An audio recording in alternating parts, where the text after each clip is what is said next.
This is patient CC. She's a 46-year-old female.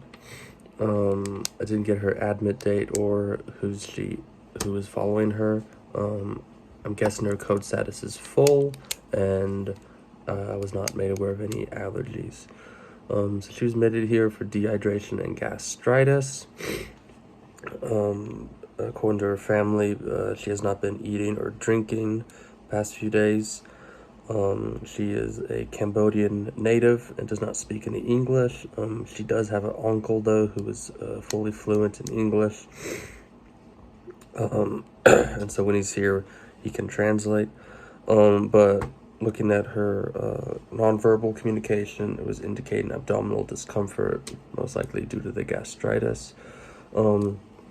Neuro-wise, earlier she was fine, ANO times 4, but as the day progressed, she couldn't give the time and place, and she started having hallucinations.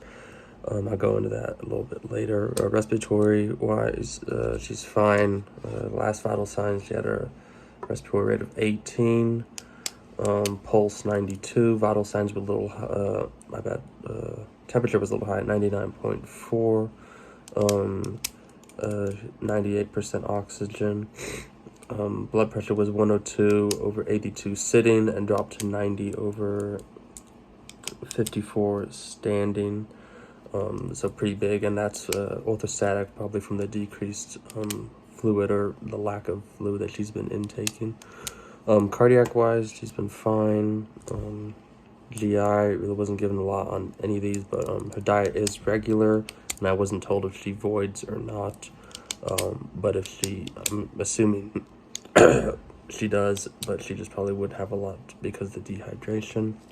I wasn't given any history for her. She is running D5, 1/2 NS at 100 milliliters per hour.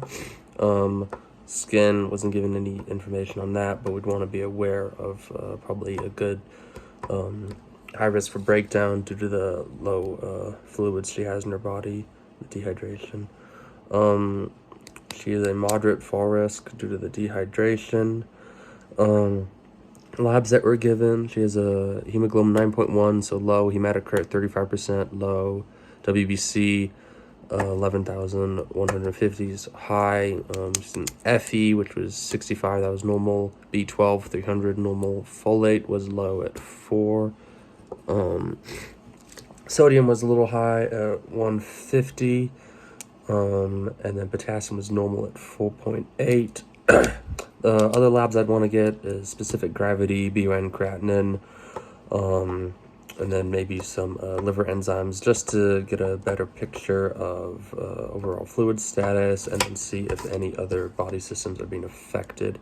And then with the sodium, we want to be aware of the neuro changes, and that's what I want to get into right now. So she pulled out her IV today and was seen in the corner talking to voices. She claims that they were ancestors that were telling her that we were trying to poison her because she wasn't eating anything today. She would only eat crackers off the food trays. And so that was the reason why she thought we were trying to poison her. Priority for her right now is to ensure patient safety. When we can, she refused it earlier, but we want to put in another IV and start fluids again to reverse the dehydration and then fix some of the electrolyte abnormalities. And then we are waiting for a potential discharge to a psych facility. And so right now she is one-on-one observation, and there are anti-psych meds as needed to control or to help her.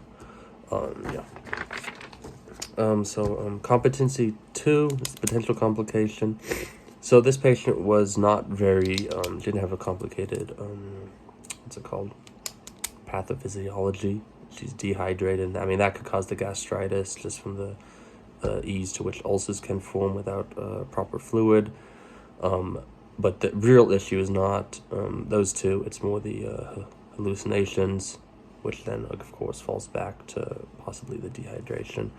But so the potential complication I went was that patients like this that have hallucinations, it would be command hallucinations. It's the most pertinent complication that can occur to these kind of people. So she had already said that she had heard her ancestors, and so one of the top priorities in psych nursing specifically are patients who have these command hallucinations. These are a really big deal, not just because it's they hearing voices telling them what to do, but it's what the voices can tell them what to do.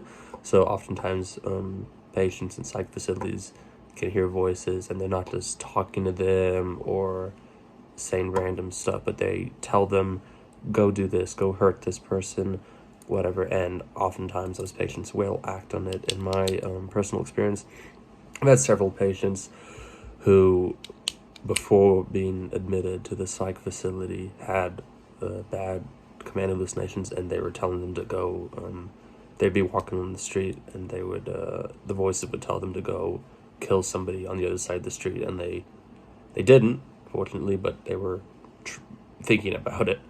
So in order to prevent these kind of things, we can tie it back to trying to fix the original issue she came in with, which is the dehydration, and hoping that fixing that issue could lessen the hallucinations. But another issue with that is, of course, she's refusing IVs, so it would be quite hard to give her adequate fluids. So other stuff we can do is we can keep the patient orientated, having antipsychotic meds, like I mentioned before, Rady, in case she has an episode, like maybe haloperidol and risperidone, which are both antipsychotics. This can help decrease the signs and symptoms, or the symptoms of hallucinations, and hopefully help the patient deal with them better until we can start dealing with the more physiological issues that made her present to the hospital. So competency 4, excuse me. I chose an article called Safety Issues, the Danger of Dehydration. This is just a small article written by a nurse, which details how important hydration is. This is something that I would, it was only 2.5 pages, I would just give to either the patient or her uncle or family. It was just kind of like a good to know information. So it discusses how dehydration can cause confusion, falls. So we're experiencing that right now with this patient, with the confusion and then the risk for falls due to low fluids. And in severe cases, dehydration can also increase mortality, and then also like stuff like formation of emboli, which can cause strokes, heart attacks, PEs, stuff like that. So with an issue like this, like dehydration, education is the most important tool that we have, and it just involve talking to the patient if she is in the right head state to accept that information and learn, and then also encouraging family to maybe help watch the patient, ensure that they are hydrated, because after all, they were the ones who noticed that she wasn't having a good intake of food and water, and so that's why they initially brought her in. Competency 5. So for this specific patient, I think it would be really prudent to look for potential prejudice against her due to the psychosis.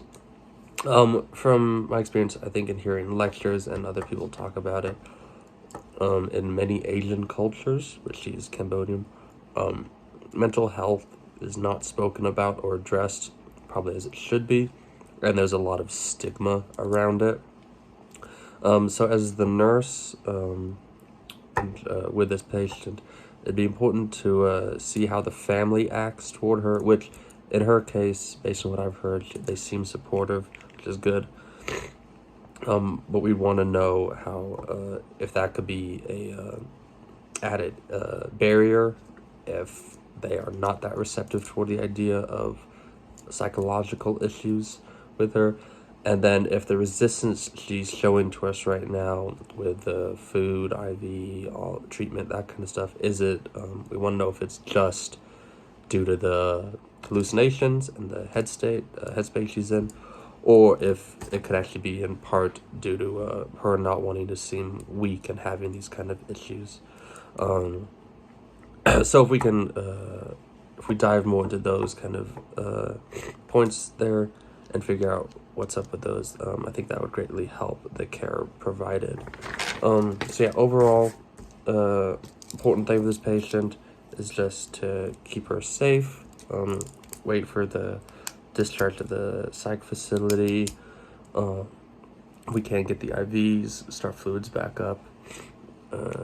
Yeah, she was not very complicated with her disease process, but the mental issues, or not mental issues, psychological issues presenting created this, what we have here. So, yeah.